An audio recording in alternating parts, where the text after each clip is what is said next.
Jean-Jacques Rousseau, pouvons-nous échapper au temps? Je lis le texte que vous aviez expliqué. Tout est dans un flux continuel sur la Terre, rien n'y garde une forme constante et arrêtée, et nos affections qui s'attachent aux choses extérieures passent et changent nécessairement comme elles. Toujours en avant ou en arrière de nous, elles rappellent le passé qui n'est plus ou préviennent l'avenir qui souvent ne doit point être. Il n'y a rien là de solide, à quoi le cœur se puisse attacher. Aussi n'a-t-on guère ici-bas que du plaisir qui passe. Pour le bonheur qui dure, je doute qu'il y soit connu. À peine est-il dans nos plus vives jouissances un instant où le cœur puisse véritablement nous dire « Je voudrais que cet instant durât toujours ». Et comment peut-on appeler bonheur un état fugitif qui nous laisse encore le cœur inquiet et vide et qui nous fait regretter quelque chose avant ou désirer encore quelque chose après. Mais s'il y a un état où l'âme trouve une assiette assez solide pour s'y reposer tout entière et rassembler là tout son être, sans avoir besoin de rappeler le passé ni d'enjamber sur l'avenir, où le temps ne soit rien pour elle, où le présent dure toujours sans néanmoins marquer sa durée, sans aucune trace de succession, sans aucun autre sentiment de privation, ni de jouissance, de plaisir, ni de peine, de désir, ni de crainte, que celui seul de notre existence, et que ce sentiment seul puisse la remplir tout entière. Tant que cet état dure, celui qui s'y trouve peut s'appeler heureux, non d'un bonheur imparfait, pauvre et relatif, tel que celui qu'on trouve dans les plaisirs de la vie, mais d'un bonheur suffisant, parfait et plein, qui ne laisse dans l'âme aucun vide qu'elle sente le besoin de remplir. Mais la plupart des hommes, agités de passions continuelles, connaissent peu cet état, et, ne l'ayant goûté qu'imparfaitement, durant peu d'instants, n'en conservent qu'une idée obscure et confuse qui ne leur en fait pas sentir le charme. Examinons ensemble les réquisites de l'introduction. Je rappelle que dans l'introduction d'une explication, vous avez plusieurs moments: l'accroche, la position du problème, la thèse et la structure du texte. Je dirais que dans l'introduction, tout est dit, l'explication est déjà donnée. Alors tout d'abord, commençons par l'accroche. Ici, l'accroche est relativement simple, puisque ce texte fait appel à deux notions de notre programme de philosophie que vous avez souvent repérées très facilement. La première notion, c'est le temps. Et la seconde, c'est l'idée de bonheur. Or, si on examine bien ces deux notions, on va très facilement dégager le problème posé par Rousseau. Pourquoi? Le temps, c'est ce qui est dit dans les premières lignes de notre passage, le temps, c'est le grand destructeur. Le temps détruit tout. Or, le bonheur apparaît à l'inverse comme une construction. Qu'est-ce que le bonheur? Ça pourrait être d'ailleurs une définition du bonheur, c'est la construction lente, patiente, laborieuse du sage.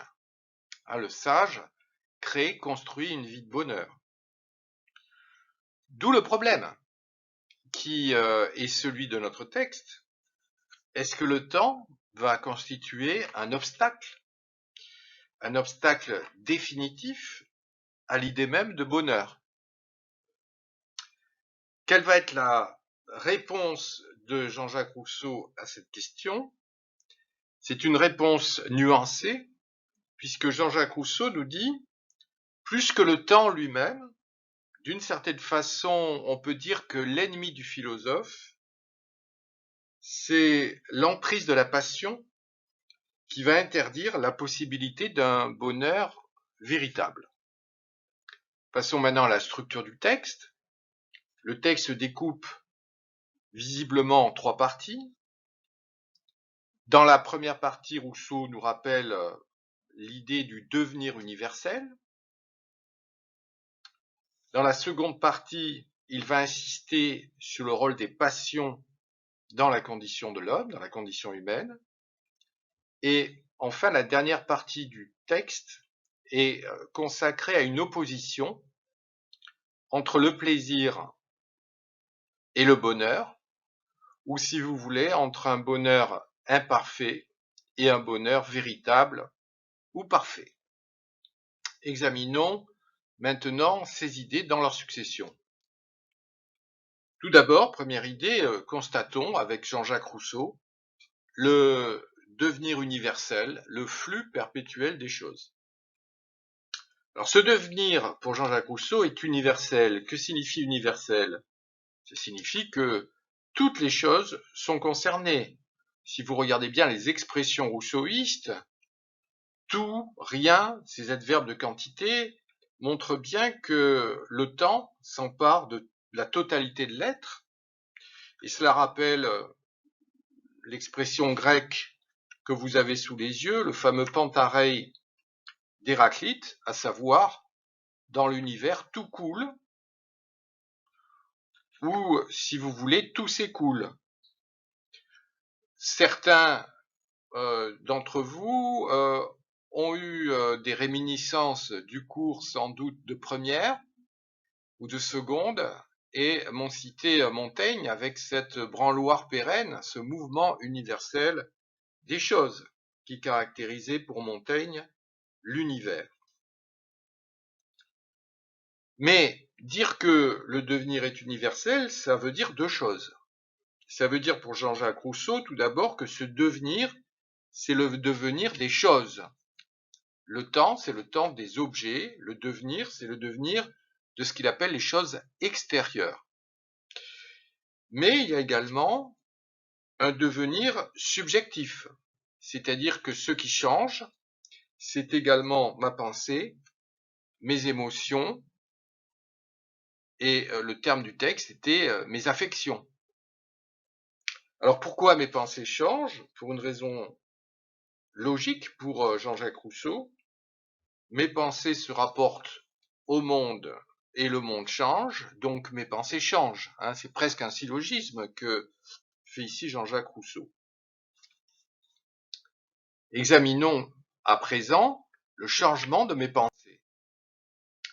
La pensée, dit Jean-Jacques Rousseau, avec force, est sujette au temps. Et cela va peut-être être un problème puisque mes passions vont, je dirais, s'avancer selon la ligne du temps. Faisant cela, elles vont créer un état de tension qui va empêcher toute forme de tranquillité. Alors, la première tension, c'est la tension vers le passé qu'on appelle le regret. Vous avez souvent illustré ce point, me montrant, à juste titre, que la vie du vieillard, elle est toute tendue vers son passé. Après tout, vieillir, c'est tout simplement devenir nostalgique. C'est avoir le regret de ce qui fut. Et Rousseau, sans doute, lui aussi, regrette des époques révolues, et vous savez que dans les rêveries du promeneur solitaire, il va regretter ces époques de bonheur relatif qu'il a vécues en Suisse, notamment sur les berges de l'île de Saint-Pierre. Relisez, si vous ne connaissez pas l'ouvrage, la 5e promenade. Mais ma pensée peut également éprouver une tension vers l'avenir, et dans ce cas-là, ce n'est plus le vieillard qui va nous intéresser, mais c'est le jeune homme ou la jeune femme qui imagine son avenir, mais cette imagination n'est pas non plus le bonheur, puisque en imaginant l'avenir, en le désirant, eh bien, je peux rencontrer la crainte, je peux rencontrer les doutes. Ce qui fait que, pour Jean-Jacques Rousseau, le regret du passé, le désir de l'avenir, interdisent le bonheur véritable. Alors il y a une autre solution, si le bonheur n'est pas dans le passé, le regret, ni dans le désir de l'avenir, le bonheur est sûrement dans l'instant présent. Et c'est cette troisième idée, à savoir que nous devons peut-être rechercher effectivement le bonheur dans le présent, le moment présent, grâce au plaisir. Après tout, le plaisir, qu'est-ce que c'est sinon le souci de l'instant, hein? Le plaisir se conjugue obligatoirement au présent. Le plaisir est préoccupation de l'instant. Alors ça, c'est ce qu'on appelle l'hédonisme. L'hédonisme, c'est la pratique systématique du plaisir. Et la question est posée, être heureux, finalement, est-ce que ce n'est pas cela?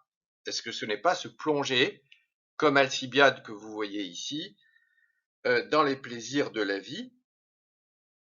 Or, Jean-Jacques Rousseau, dans le texte, affirme que cet hédonisme n'est pas le véritable bonheur, hein. C'est là un passage essentiel du texte. L'hédonisme est un bonheur, en quelque sorte, imparfait. Et Jean-Jacques Rousseau va refuser cette idée trop simple de l'hédonisme. Pourquoi?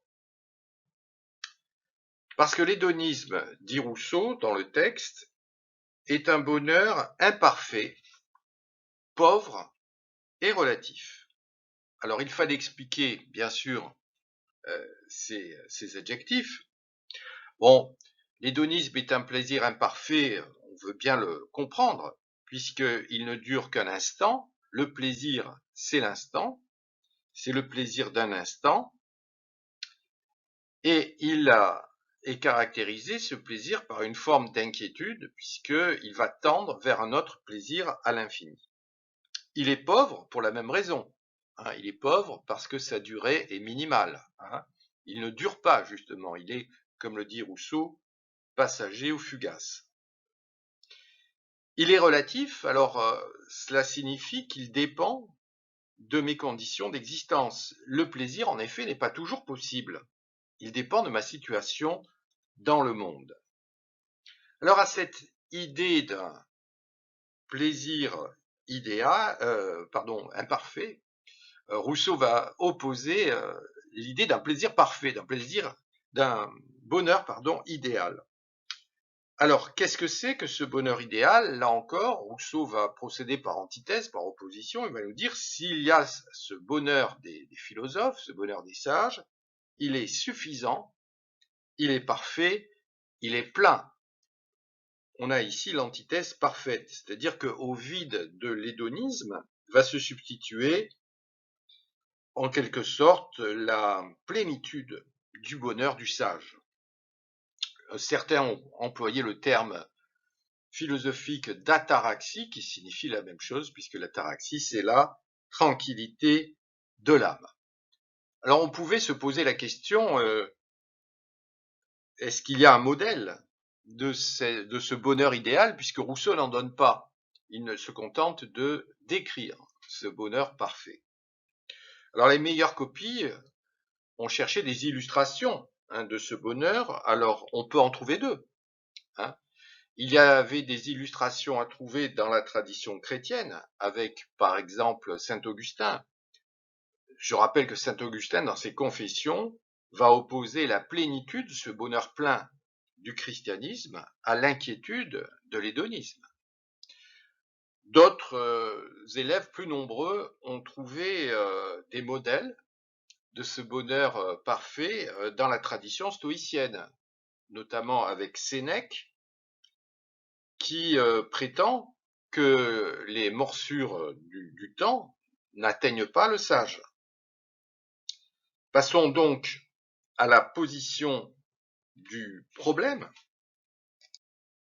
Avant de créer notre conclusion, il faut, dans une explication, souligner le problème. Alors, le problème est le suivant. Quelle est la cause véritable du malheur des hommes? Et Rousseau, l'intérêt de ce texte, c'est que Rousseau n'hésite pas à souligner le problème, à même accentuer ces termes. Quelle est la cause du malheur humain? Est-ce que ce malheur est causé par le temps lui-même?